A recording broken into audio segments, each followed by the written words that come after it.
What's poppin', my Freeform Renegades? You are tuning into the Freeform Network. Thanks for joining us for another fun episode of Freeform Radio. I'm your host, Noel, with my co-host, Daniel. Yes, sir. Daniel here, man. Didn't go to church today, Andy, so I'm feeling a little sinful. We'll see if it reflects in the podcast. I'm pretty sure it will. And we got Andy here. It's all good, Andy. I want to thank you guys for joining us. We had plans to go to church, and then, as we say in Spanish, los pegó la huevonada. And Gracie my wife was just like, "Is it okay? It's okay." So I'm glad you guys are able to join us. Definitely. Well, it's another chilly day here in Chicago. It's still in the winter, but it is sunny, so I'll take it. Wherever your listeners are, we hope you're relaxed, feeling good. We're going to start it off here with Daniel and what's going on with his week.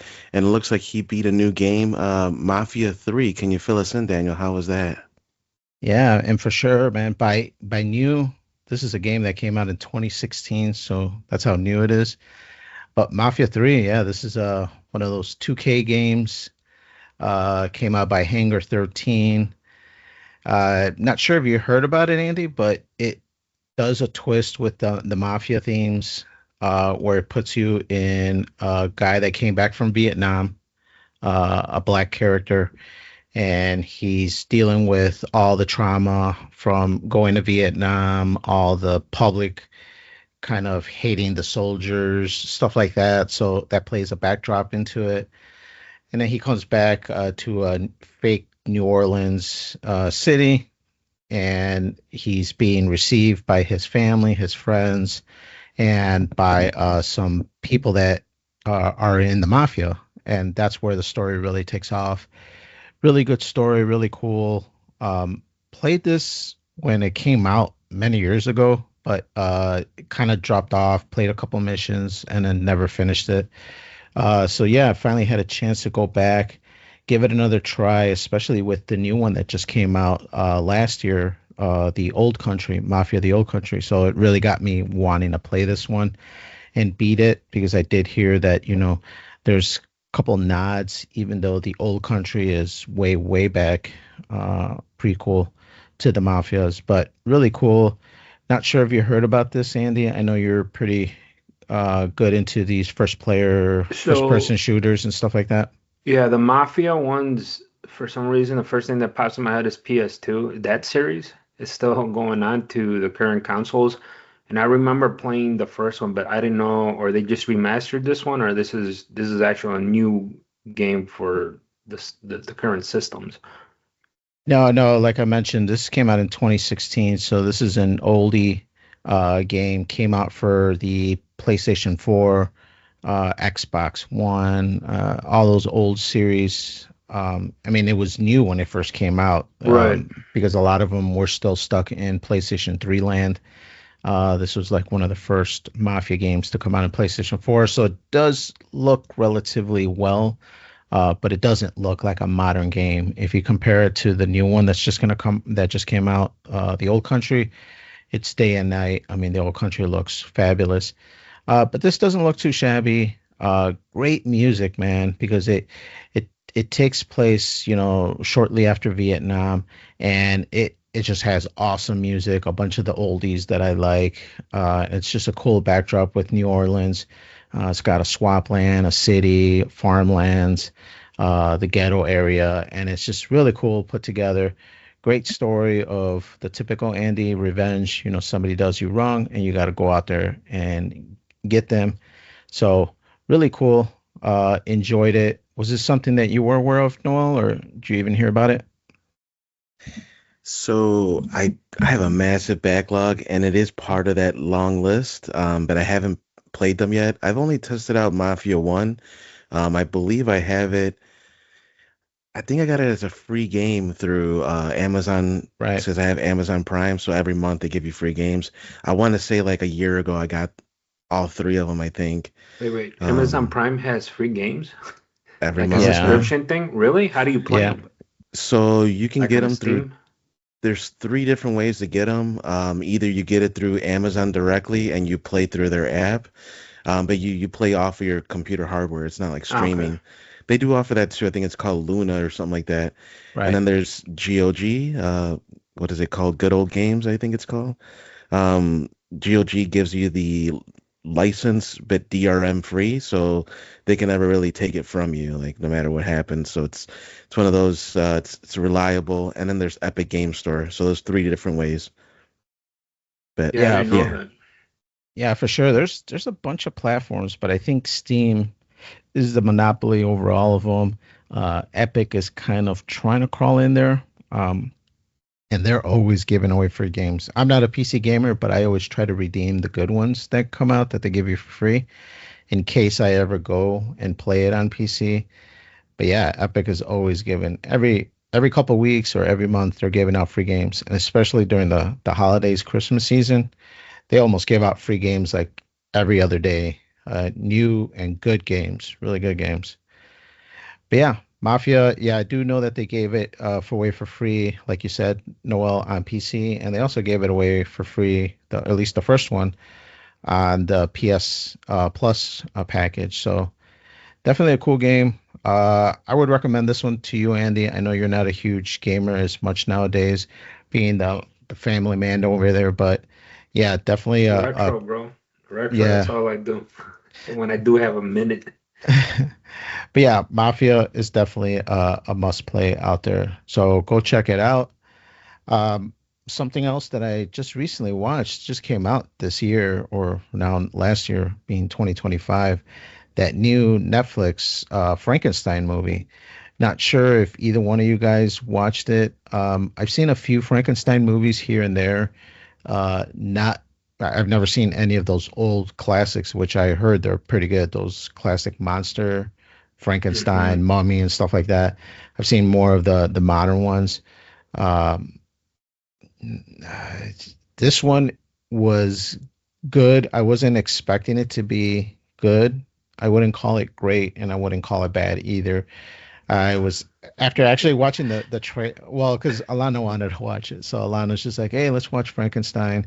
She brought it up like two or three times, and then I felt bad. I'm like, maybe I should give it a shot. So I watched the trailer, and it made me want to watch it even less. I'm like, man, this isn't gonna be good.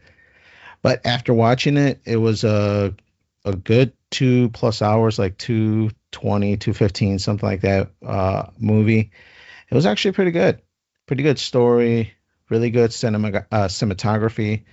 Uh, it was the classic, um, you know, Frankenstein, for people that don't know, that is actually the creator and not the monster. And he's, disregards whether he should do it. And it brings a lot into modern day society, into like AI and other stuff. Just because you can doesn't mean that you should. And this doctor figures out how to bring life back, reanimate it. And so he brings back this creature. It goes amok, and then shenanigans come out of it, Andy.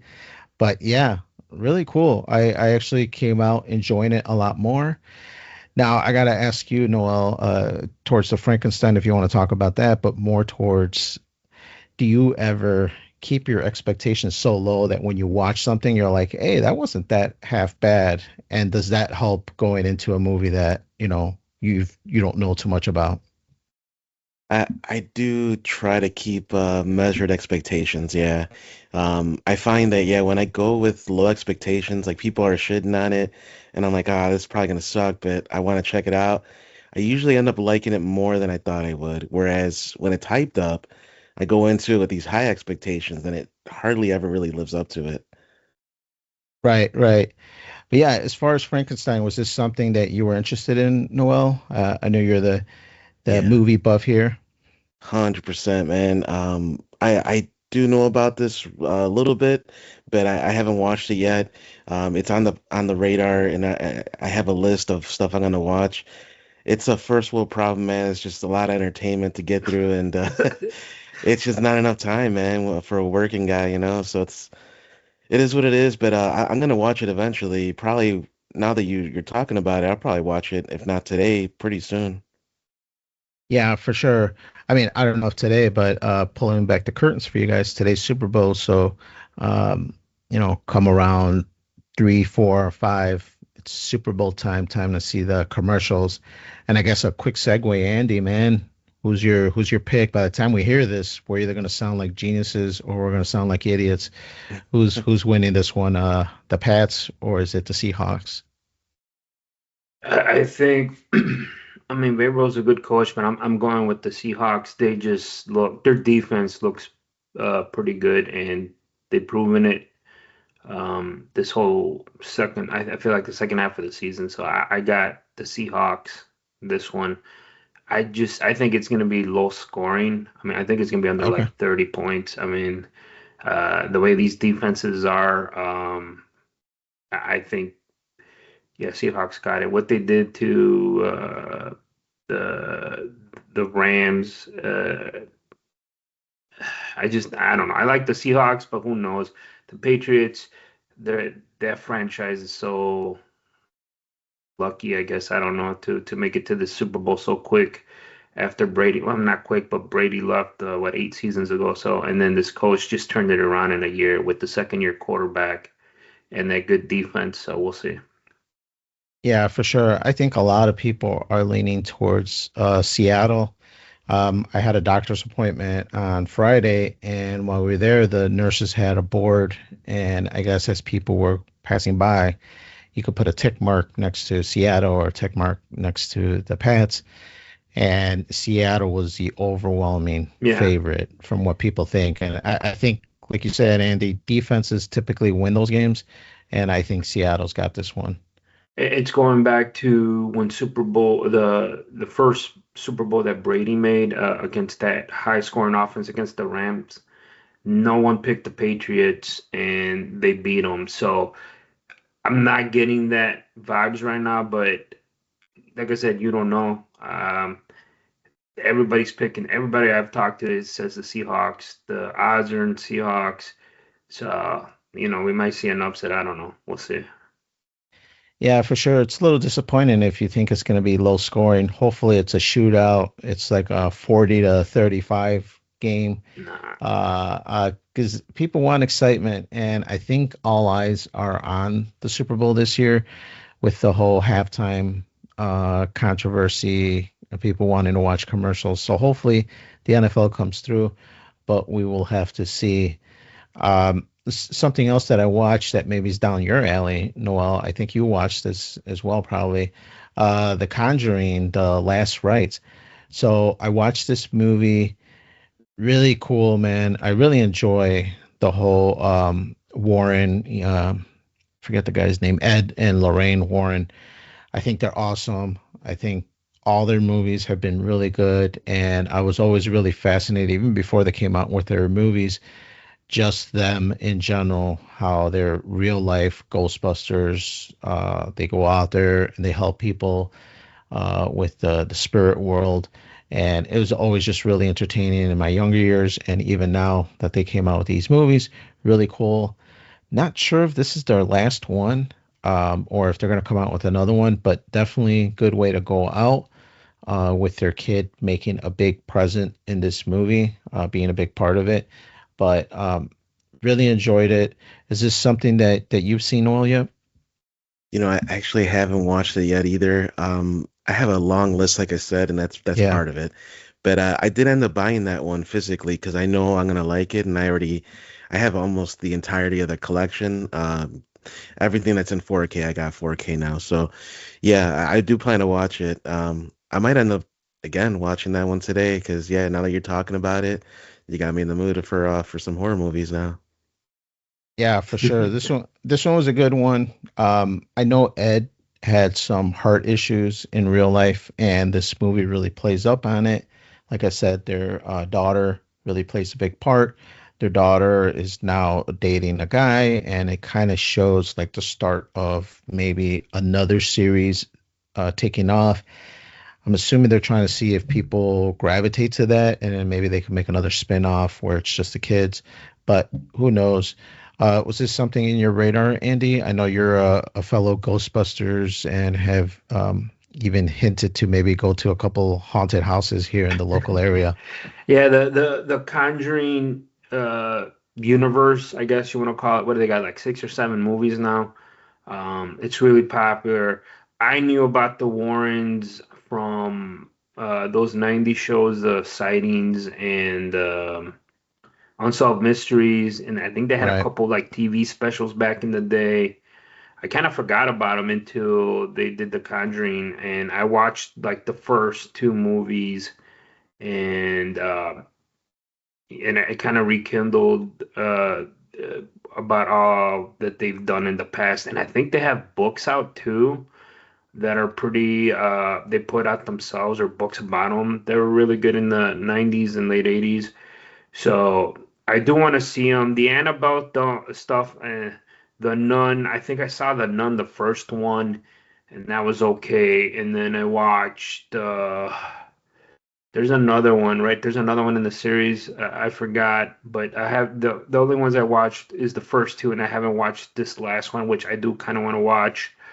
But it's kind of hard. My wife's not into that, and then I got a kid, a toddler, and I'm like, if he hears scary music on the TV or anything, he just turns his head. He's like, "What's going on?" And then like, he knows something bad's gonna happen, so it's kind of hard to watch those movies when he's around.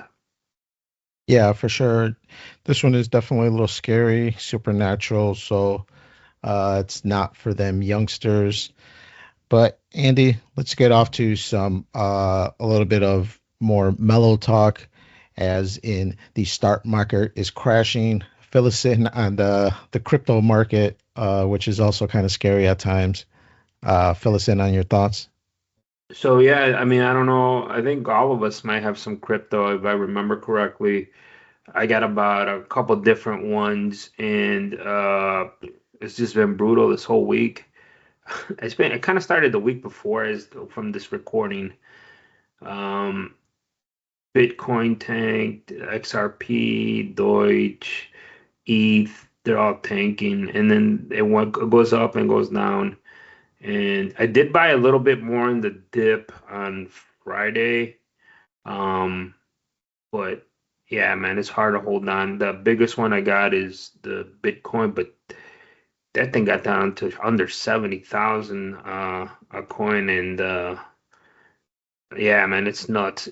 That's what I'm saying. Like, it's hopefully the bounce back's coming. I know there's this talk in Congress and Senate about some crypto bill, and supposedly if this happens, this thing's ready to blow. And I think on Friday, the Dow did really good. It closed over 50,000 points, the first time ever. Right. So it looks like stuff's ready to pop. And you know, as you get older, you always worry about the future. And I'm looking at this as a long-term investment, but and it's been pretty good generally with the Bitcoin. But everything else is like up and down, man. It's just nuts. It's like that. I don't know if you remember, like during the pandemic, they did this commercial for one of the exchanges. I forgot which one it was. It's like it's a guy. He's like, "Oh, I'm a crypto millionaire," and then it goes down. He's like, "I'm not a millionaire no more," and I'm a millionaire again. And the cat's like Mm. high five him. So that's how it feels with it lately. And this week it's just like I think it's since I've owned crypto, this thing is like the worst, man. We were talking about major fucking drops, and like I said, to me, I was just like, damn, like this. It's probably the lowest it's been since I've owned crypto. Yeah, agreed, man. I had a couple thousand in it, and I lost like half of it with Yeah. these dips up and down. And I was like you, I'm like, man, should I double down and buy in, so that hopefully with the upswing, because it is going to upswing, I think as long as hopefully you're going to be on this earth for a couple more years, you're in it for the long haul and you can get the upswing and then definitely get the earnings from there. So yeah, it went down quite a bit, but I don't need, thank God, the money right now. So hopefully it bounces back up. But like you said, Andy, maybe this is the time to buy some more. If Do you you have it? can. Yeah, for sure. Yeah, don't leverage your This is not mortgage. Yeah, right. financial advice here. We're just telling you what we do. like you seen Well, all the videos. well, maybe Noel has financial advice because he's the one with the degree. Do you Uh-huh. have any crypto, Noel? Honestly, I haven't really done too much research into all the different ones. I have, I think, some Bitcoin from years back that I just never, used on the market. But it's like one of those things. It's with AI and everything. It's a lot of variables, and I'm not quite sure how it's all going to play out. I invested in a decent amount of stuff back in the day around 2019, 2020, and then I made some money. I lost a lot, and then ever since then, I've been like very careful about investing in just about anything. So I don't know if you have the extra cash, maybe put some into it. I think there's like a certain set rule, like you invest a certain amount of your check into stuff, but y- you treat, I would say do like anything, do your due diligence and research and only put what you have extra and diversify is the best way and don't just put it all in one basket are the eggs in one basket as the saying goes. Yeah, diversify, like I said, spread it out. But yeah, I mean, like good luck to everybody. Do what you got to do and unload or buy more, whatever you can do. The other thing that I got going on lately is, man, like I don't know what happened since the start of the new year. Really been into physical media again, so I've been buying uh DVDs, Blu-rays, and 4Ks when I go when I find like the right price. And I just like the streaming services are getting. I see more and more people complaining about them, how expensive they getting, especially with the merger or the buyout from Netflix and Warner Brothers. Warner Brothers has like the biggest movie catalog out of all the studios, and with Disney acquiring Fox and then Paramount doing its thing, Sony is just like licensing everything out. It's just getting a little crazy, and I see physical media. A lot of people, not just me, feel that I think it's making a kind of a comeback, um, because a lot of stuff. Uh, I'm reading more and more people have remember stuff about stuff they used to watch, and they're not finding any of the streaming services, and they were released on DVD or even Blu-rays. A lot of mostly shows, and I don't know. So I bought a couple. I've been buying movies here and there since January, and I've been watching them. Usually on Fridays, I try to watch something, Blu-ray, DVD, and I see my kids like, "What are you doing?" I'm like, "This, we're gonna watch a movie," and I pop it in the PlayStation, and he's like kind of not weirded out. He's like he just usually just pushing the touch screen, and he's watching whatever he wants. So I bought a bunch of, like, I would say maybe like 20 to 30 movies since January. And I just see them like I gotta organize my collection again. And then the other thing is I think I gotta find an app to keep track of all this shit because I'm getting old and I don't remember as much as I used to. So let me ask you. You said DVDs, is that right? Because I know Noel gets Blu-rays and It gets 4K 4Ks. Blu-rays Yeah. to begin Uh-huh. with. So you're getting DVDs. Well, it's mostly older movies. So as you see a lot of the 4Ks and the older movies, it's from niche distributors like Shout, Alpha. Um, they're not being released by the studios. The DVDs were released by the studio. So if there isn't like a Blu-ray or higher, I'll just get the DVD. And a lot of it's like stuff from the 80s and 90s. And then a Okay. lot of the stuff that was released on Blu-ray back like 10 years ago, it's out of print and it's going for like crazy amount of money. Like I'm not talking about like $10 here. I'm talking about like 40 or $50. I've been seeing a lot of that too lately. And like I said, and mostly it's like collections. I've been buying a lot of collections. Like, and what I mean by that, like DVD releases of like if it's a trilogy or four film, six film. Warner Brothers was pretty good about that, and Universal.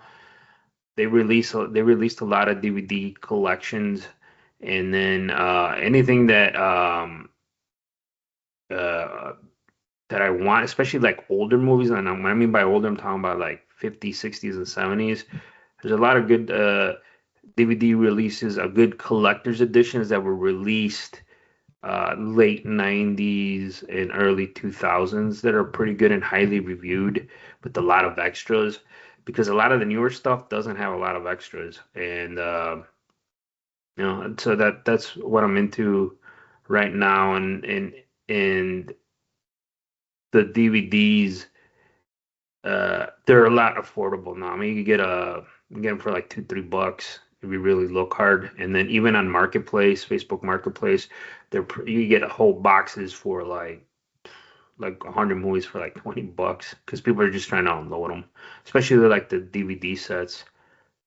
I don't know if you remember, I talked about I bought the show Las Vegas on DVDs. It had 6 seasons, and that was like I'm talking about. I bought that I think before the pandemic, right?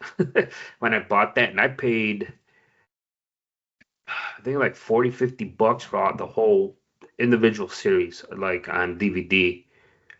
And they just finally released it on Blu-ray. And I think I saw someone post in one of the groups like, "Oh, I finally got this on Blu-ray," and I'm like, "Oh shit, they released it." And they released it in from what I read, it's just a bare bones, is a Blu-ray bare bones set, like no real extras. And I think the set's going for like $80, and they literally just released it. I'm just like, damn.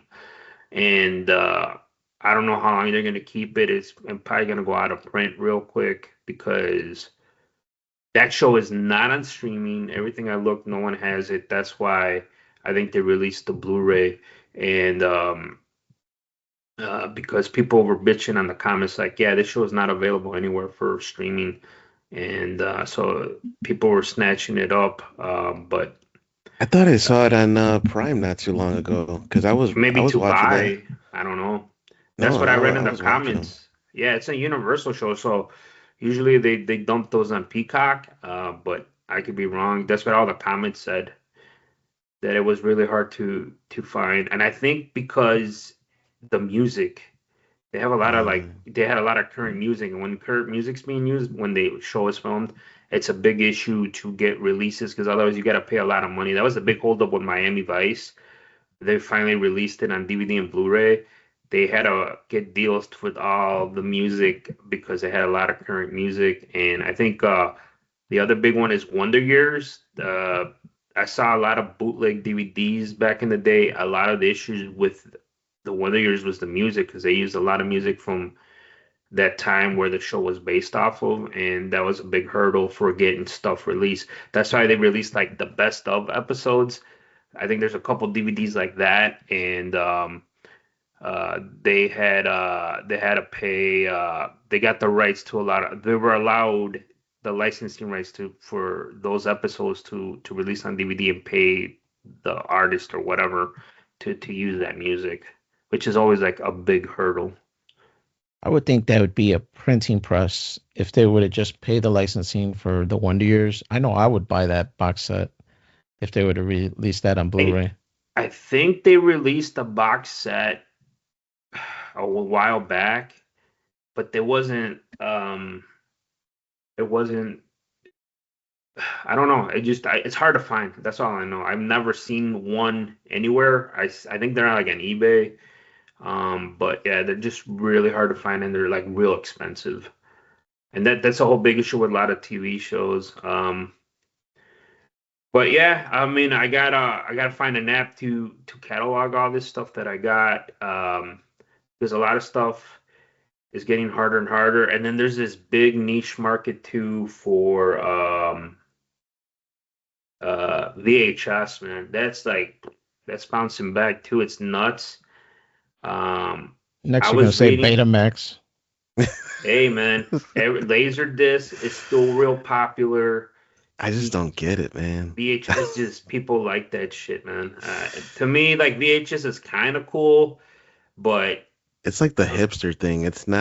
Right. Yeah, It's not logical. but you're seeing It's like people you're like, find tapes. oh man, this is oh, smells good. Yeah, it's just like, Just dude, just let all that stuff go, man. it's the tapes. You see people post tapes that they find they're like moldy or the Right, magnetic strip is like falling off. I mean, they had a lifespan, like not a really long lifspan to begin with, unless you store it right and all this other crap. But it's to me, it's like not a hipster thing like Danny's saying, but yes, it's like this thing like I got these tapes. right, And a lot of that stuff on tapes from like the early 80s, it's very campy, niche. You're never going to see that stuff on any digital format unless someone takes that tape and uploads it on like YouTube or something. right. And there's a bunch of people on YouTube that upload old VHS tapes for stuff that you think will get a copyright strike, and people copyright strike a lot of that stuff, which I find fucking hilarious. Like some piece of shit movie they made in the early 80s, and someone comes out, I own the rights to this movie, you can't. And then they're posting like videos, oh, I got copyright striked on this movie that I uploaded from this. Who would have thought that someone still owns this? I thought like nobody, it's not on no DVD, it's not on no streaming, and it just, I uploaded it. And I find that fucking hilarious because it's like some shit that you remember seeing back in the day. You're like, I want to watch this, and then yeah. But there's a lot of VHS uploads on YouTube of old stuff, and there's a lot of people that do it, and some of it's just so fucking bad. It's hilarious. I love shit like that.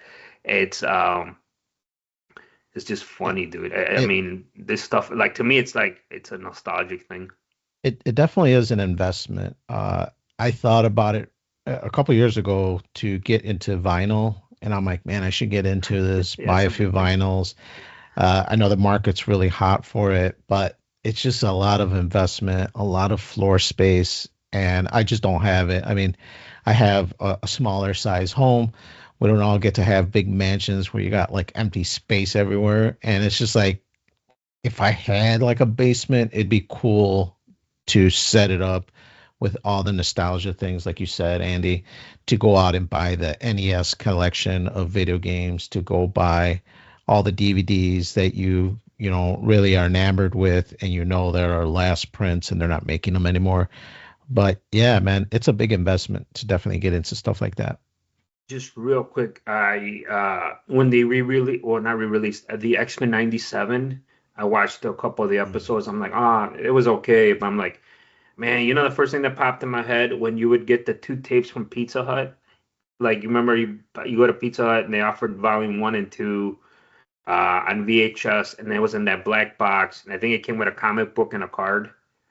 So I started like searching those first two tapes. There's a lot of them on eBay. They're affordable, and I started looking for like sealed ones, and then everything after that they released on VHS. A lot of those episodes, dude, they go for like not big money, but it's not cheap. And I was like, oh man, I was like for a while, I was like, I'm gonna try to complete that set, and then Hmm. I just like, nah, man, I'm good right now. I'm gonna just look for the first two from Pizza Hut, and then try to find them sealed, and then just have them there and just look at them every once in a while because those two tapes were like everywhere, man. Everybody had those tapes because they got them from Pizza Hut when Pizza Hut was popular. Now it's going down now. Yeah, I But just saw on the news that they shutting down like 100 stores this year. yeah, Pizza Hut really fell off, and yeah, it is what it is. But let's switch it up. Let's go a little bit lighthearted here. Speaking of X-Men, we're gonna go to Noel here. He talked about something that I wanted to see. But me being a big Avengers fan, he saw the Wonder Man series. How did it hold up, Noah? Did it disappoint? Did they stay to the comic book? I see they made a couple changes, which we'll see how it goes. But what are your thoughts on that? I talked to somebody else. They said it was okay. So, yeah, a little disclaimer. I don't know much at all about Wonder Man in terms of his comic book or the backstory. I went into this like a newbie. Like I just wanted to see what is Marvel going to put out this time, kind of thing. And especially because it was something a little different than their typical. I think they had Loki and a few other things recently that they weren't really my cup of tea. So I kind of skipped a lot of the recent stuff. But I heard Wonder Man was going to be more about an actor in Hollywood, Hmm. and I was like kind of curious. I'm like, all right, let's see what they do with it. If it's not going to be just a pure action type of show, and it really wasn't actually very action heavy. It's much more on the, I would say like drama D or dark comedy side. There's moments of like this dark desperation of this character, who the main actor is, Yahya Abdul Mateen. He plays Simon Williams in the show, and Ben Kingsley plays Trevor Slattery, who is the Mandarin from Iron Man 3, I believe it is. So he reprises his role as Mandarin, and it's a pretty interesting duo they play. They work off each other really well, and in the beginning of the show, Trevor Slattery, he gets put in a position where he needs to do something for the government to kind of help his situation. And so Simon Williams, who at this point is already super powerful, he is Wonder Man, but not Wonder Man. He's Simon Williams. Hmm. So they want to keep tabs on him in terms of his power and make sure he's not going to be a threat to humanity and everything, because it's like insane what he can do, right? And he's getting stronger and stronger as time goes on. So they kind of set up this friendship, and it. I don't want to. I'm trying to like avoid spoilers, so I'm trying to be careful with my words here. It is a good show. I would say it's worth watching. It's not great. It's kind of like how Daniel reviewed Frankenstein. Like it's good, but it's not great. I see there's a good foundation here. I'm curious to see if they will do a season two. I don't know if they actually will. I haven't heard anything, and there's nothing green lit so far that I'm seeing. It just shows season one, 8 episodes. One thing I did like about it, they're really bite-sized, 30-minute episodes. If you cut out the intro and outro, maybe, I don't know, 28 minutes. So very Okay. bite-sized and easy to digest. Just I would watch it after work, a couple episodes here, a couple episodes there. Um, and all in all, probably like a 3.5 hour thing.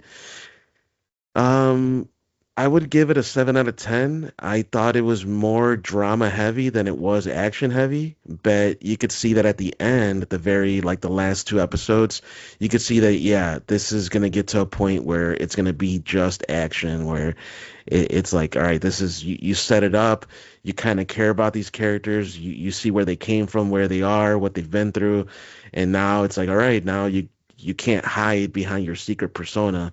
He was hiding behind Simon Williams for so long, despite him being Wonder Man, and then him trying out to play Wonder Man in a TV show in Hollywood. That was a cool, like, little tie-in thing. Um, but it seems like you guys know more about the comics. So, have you guys seen this or are excited to watch it, or what's going on on your end?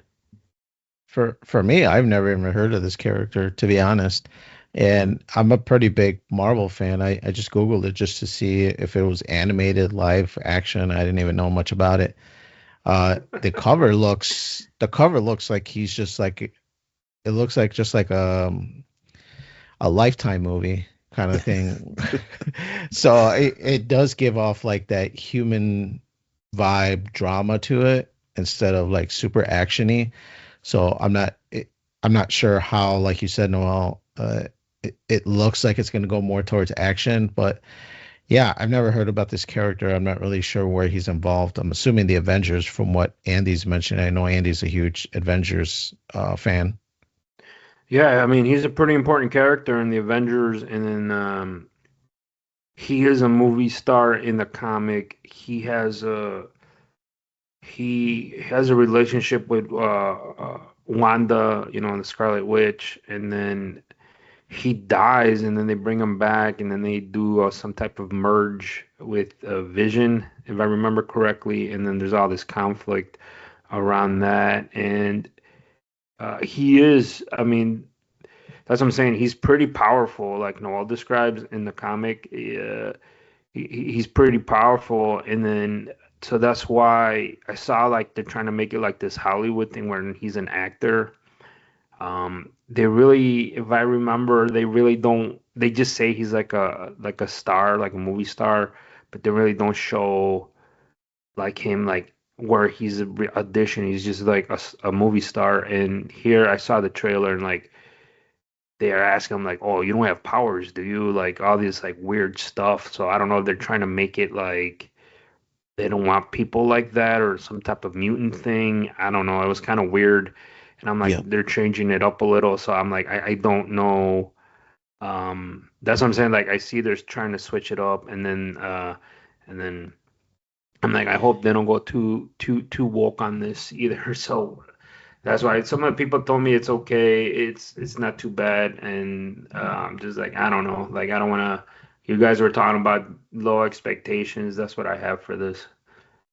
Yeah, I would say going with low expectations. That's what I went in with it, and the acting is solid. I will give him that. Give him credit. Ben Kingsley, is it's phenomenal actor, and so even the new person that's playing Simon Williams, he's relatively new to the scene. I would say he was in Aquaman 1 and 2. He did pretty well. I would say as Simon Williams, I believed it.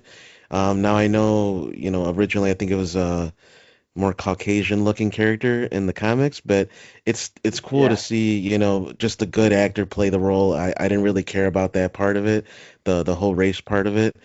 And just for Daniel here, so you get an idea of his abilities. Not everything is shown in the show.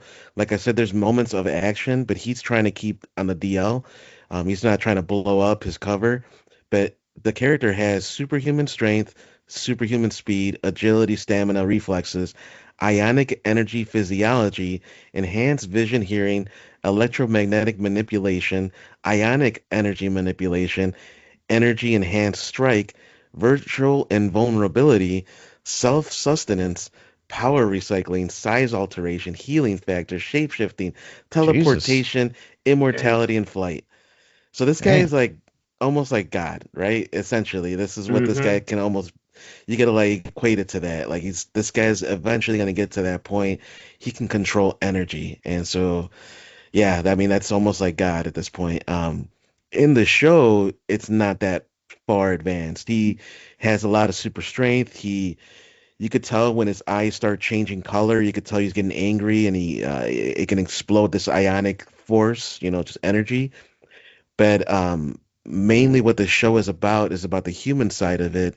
He's trying to be an actor, and he's struggling in Hollywood because he doesn't have connections. He's not a very friendly person because he's not. He's a little bit self-centered, a little bit egotistical, and he also doesn't want people to know his secrets, so he kind of keeps to himself. And in And the he's here show, on Earth? he's He's here on Earth. He's a human, right? He's a Yeah. person that was born here. He's a mutant, I would say. That's probably the best way to describe it. And there's very much like what Andy was saying with X-Men, like this stigma to being a mutant, and people think, okay, you're evil then. If you're a mutant, you're different, you're evil, we're against you. And not that they would say he's a villain, but they would probably say you can cause damage and we don't know what you can do and we don't want to take any chances.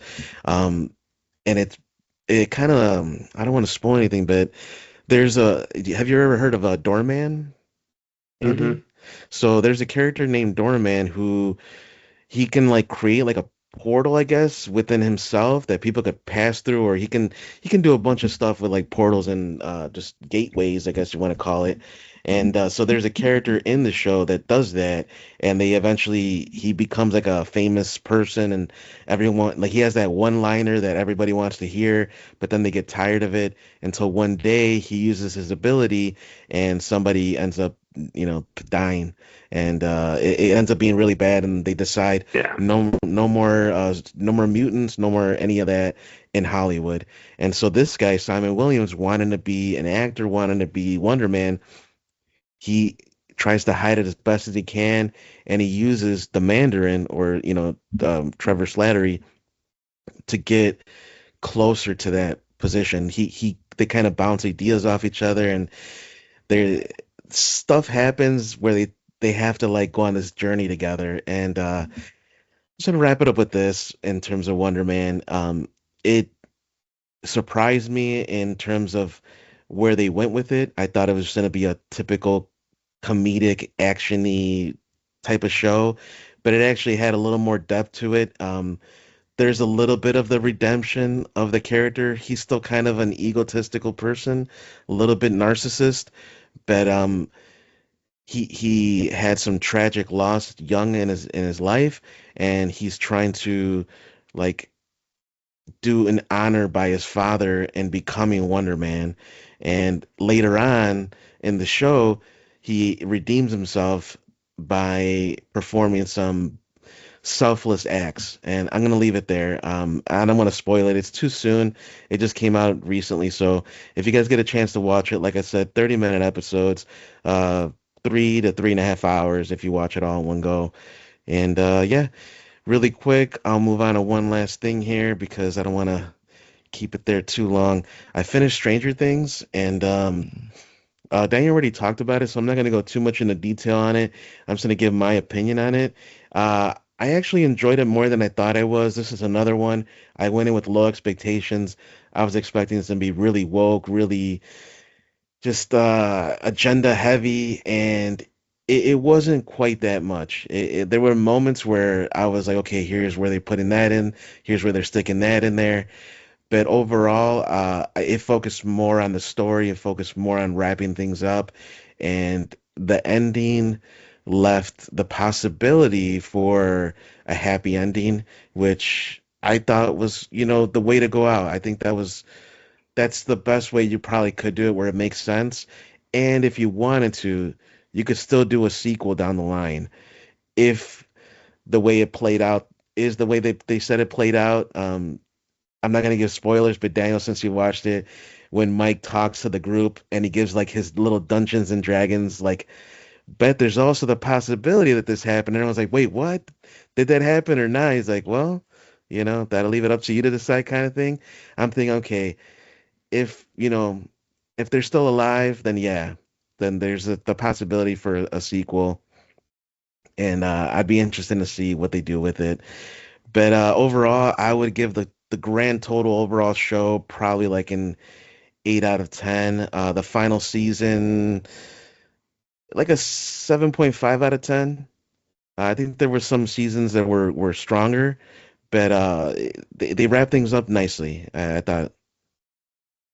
Yeah, for sure, man. Have you seen any of the YouTubes afterwards that kind of give you a hint to what the alternatives can be, as far as the alternative endings, maybe could be very interesting. I myself saw a few plot holes as I was watching the show. And then Junior's the one that brought it to my attention. Like, yeah, this is the buzz at school, is that, the ending is actually this, and the other. And so I went onto YouTube, and there was some awesome videos where they would show you, hey, notice this. Like, I'll give you one. At the very last scene when they're on the table and they're talking the Dungeons and Dragons thing, if you look in the background, the door is backwards. The door handle is the other way, and so the handle's like on the left instead of the right, or the other way around. And Ooh. it's like, all right, well, if your whole purpose is to recreate the first scene from the first show, you would think whoever's doing the set is looking at that first scene and going, okay, there was a statue here, there was a poster here, there was a bookcase here, and recreating that set, because they don't keep these sets in there indefinitely. They have to recreate them. Why would they put the door in backwards? Now, it could just be that somebody messed up. I think, Andy, I forgot what word you used, but continuity guys, that's their only job, is you got to make sure that this all makes sense. You can't Yeah. have them have a red shirt in the first scene and then a red shirt in the second scene. It doesn't make sense. So watch the videos. Really cool. They come up with like 20 or 30 different things that are odd, and it's like, why did they do this? And it's really cool. It's really cool to think that they thought about making this like whole question the ending kind of thing, but my guess is they just ran out of time and they just made mistakes. is my guess. They were in a rush. Yeah, but really Yeah, cool to think of it. I had to look that up. I haven't looked any of those up yet. I was just kind of I watched it and then I just kind of sat with it for a minute and just started thinking about what they said, and based off of what they provided in context, like what they said, I'm like, yeah, you could still do something more with this if you wanted down the line. Hmm. Especially because they didn't really wrap up the whole, I forgot what her name is, but it's the Sarah Connor thing. Like she just kind of just disappears. It's like, all right. So it's like she could still be a part of it, I would say. She still wants the power that these people have. So we'll see. I have to watch some of those videos and maybe in another episode we'll, bring it up again. But oh yeah, and one last thing, just a real quick thing. I watched Groundhog's Day just recently, and it inspired the article. So uh, let's get into this article of the week.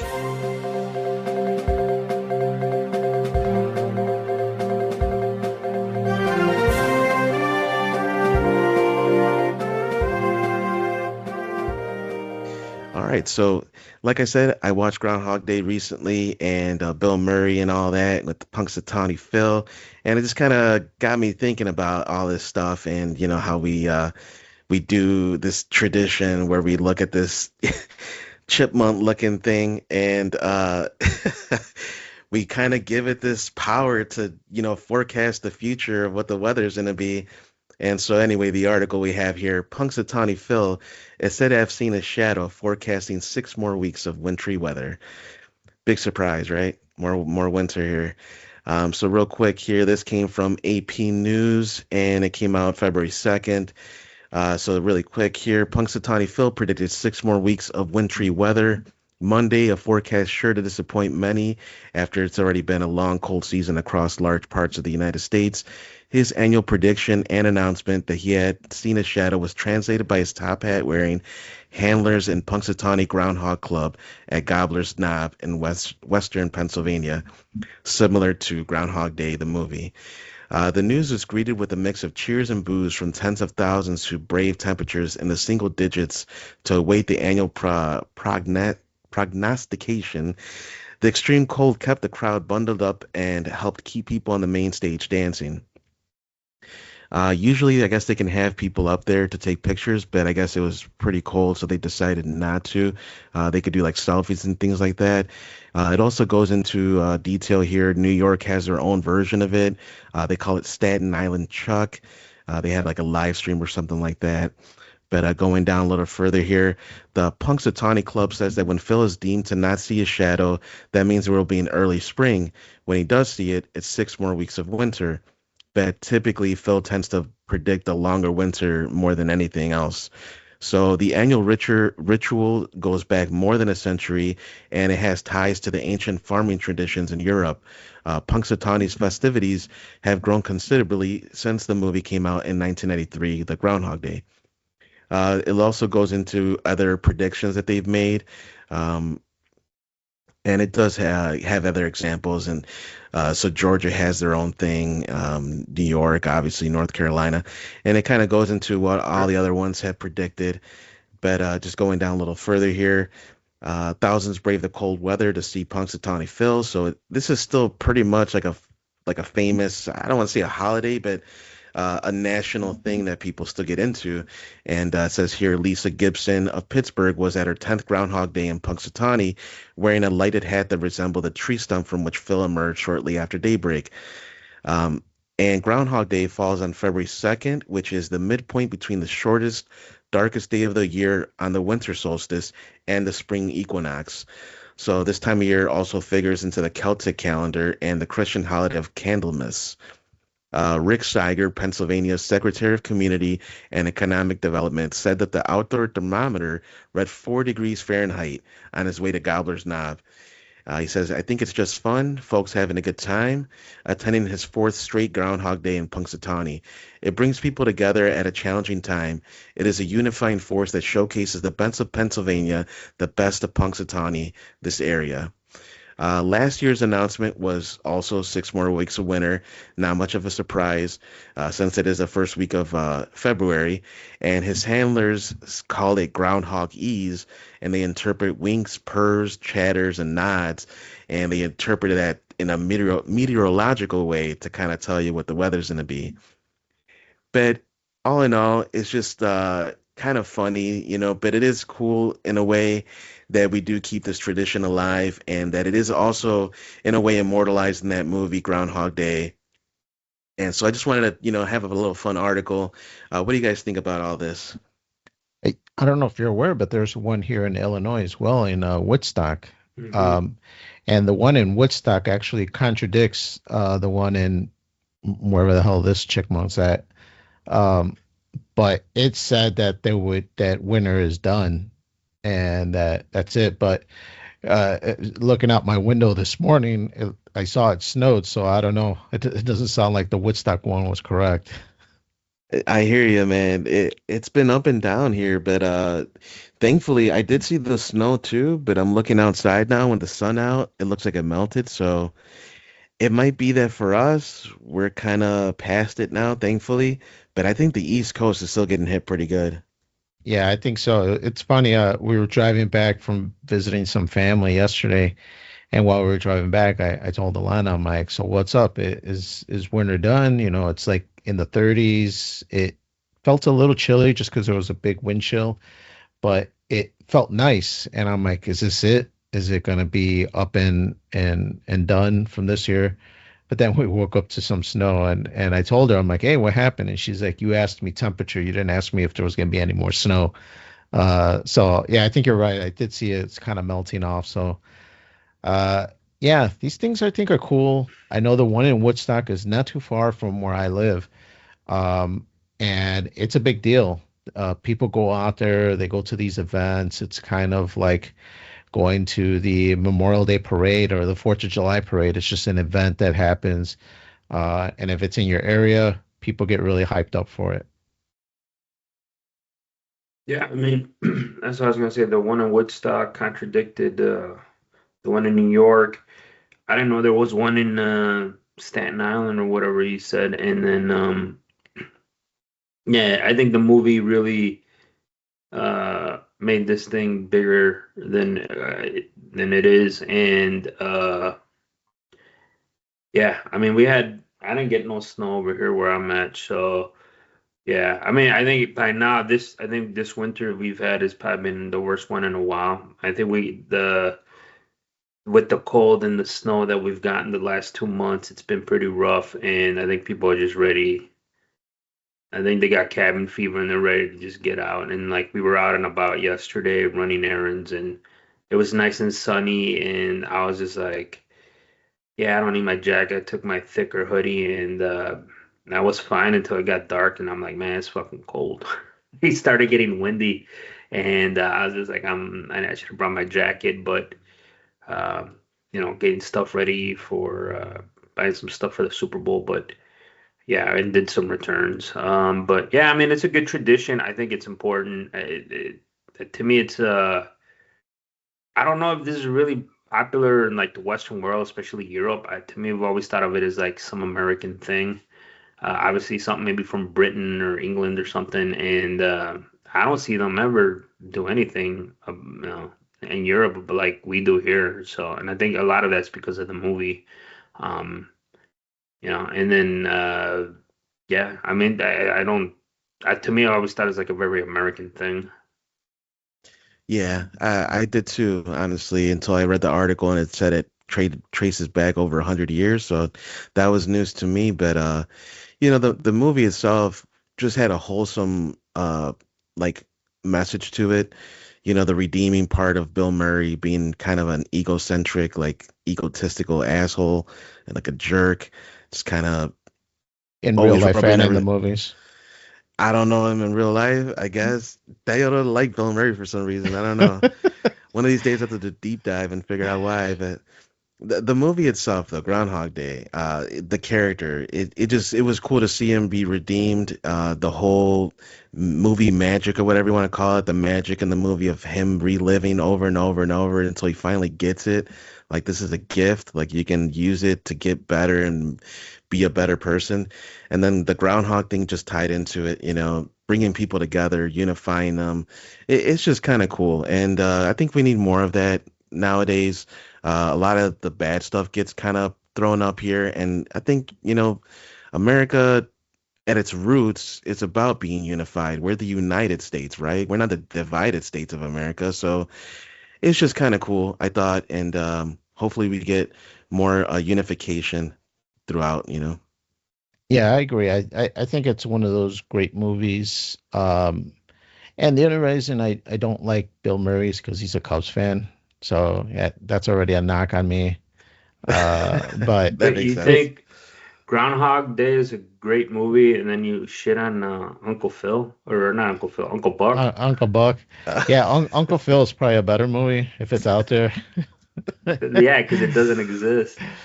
I was doing the editing today for my show that's coming up or dropping today. And yeah, when I was going through it, I'm like, oh man, this Uncle Buck, what could I write down for this thing without totally shitting on it on the description?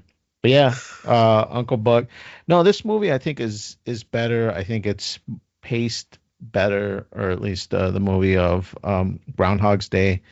I did enjoy it. I think I enjoyed it because it was before I got to see a lot of the Bill Murray stuff. And I don't know the guy. He might be a great guy, but from what people recant of it, he could be a real asshole. And ever since I kind of got that vibe from him, and I think a lot of it is true, I kind of disliked him. I'm like, I I don't think the world needs more big-headed, arrogant people. I think it needs more kind people. And I don't know him. For all I know is if I saw him, he'd be the kindest guy I would know. But yeah, I think Groundhog's Day is definitely a classic, and I enjoy it every time I see it. For Yeah, sure, man. it's I don't know if it's a good movie. I'll give you that. But great. I mean, it's like Noel said, it has redeeming stuff. So the I think Dan usually he doesn't use the word great for movies. I'm kind of shocked he did for this one. Of all the great movies that are out there, he chose this one. So that's your hill to die on there, Danny. Well, I guess I got to come up with the word in between good and great because I don't know if I would give it great, Great, but better, it's best. it's a little better than good. Yeah, there you go. But you know what's good? We got to wrap this up, everybody. We want to thank you for listening. Remember, you can follow Freeform Network on X and Facebook and the Freeform Network. Send questions and suggestions to ffnquestions@gmail.com. Uh, Let us know what you guys think. Let us know what you want to talk about. Let us know your thoughts or things that we can do. So hit us up. Visit our webpage at freeformnetwork.podbean.com. There are all our episodes, our legacy episodes. A little bit before we jumped out, we were talking on how long we've been doing this. So we have over 250 episodes. I think a good chunk of them are on YouTube and on a bunch of different platforms. So let us know what you guys think on those older episodes. And, we would appreciate any, however you listen, you subscribe, like, comment. That helps us out immensely. For Freeform Radio, we got Danny. Yes, sir, man. Gonna finish getting the snacks ready for the Super Bowl. Hopefully the commercials come in, and I'm sure we'll have much to talk about in our next one. Yeah, real quick, you notice then there's not a lot of hype for commercials this year, so I don't know what that means. I think a lot of them are dropping preemptively because I've seen some new like Dorito commercials, and I'm like, I bet you this is their Super Bowl spot, but they're releasing it already. Okay, and then we got Noel. Thank you, everybody, for tuning in for another episode. I'm gonna find something to eat here. Getting super hungry. And then it's all good, Andy. Want to thank you guys for listening. And we'll be here dropping episodes hopefully for a long time. And we're thinking about doing some different things on formatting of the show and the way it looks. So keep an eye out, and we'll get you guys next time.